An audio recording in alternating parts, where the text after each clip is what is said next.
बिन रे भतार के, बिन रे भतार के, mix by Durga recording studio Thawe.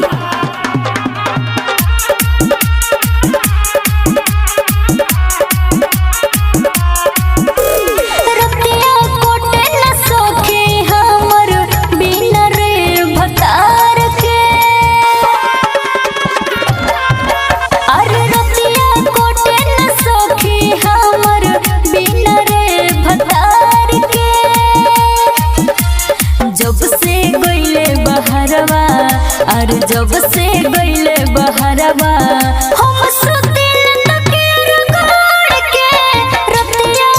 हाय रतिया एहो रतिया कोटे न सोके हमर बिन रे भतार के रतिया कोटे न सोके हमर बिन रे भतार के बुझलू।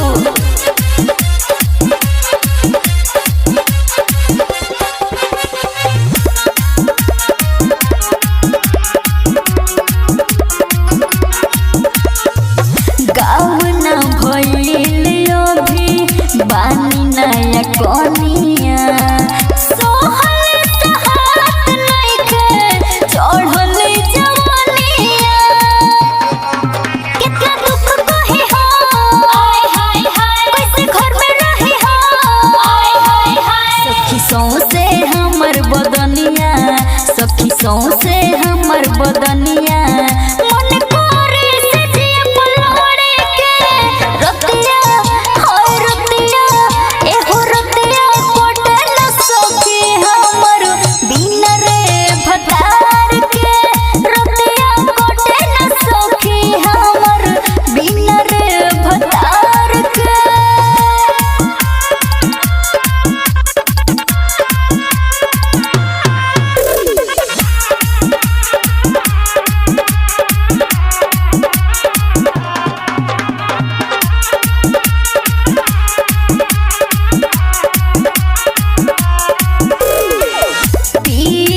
सुशील नहीं आवतार घर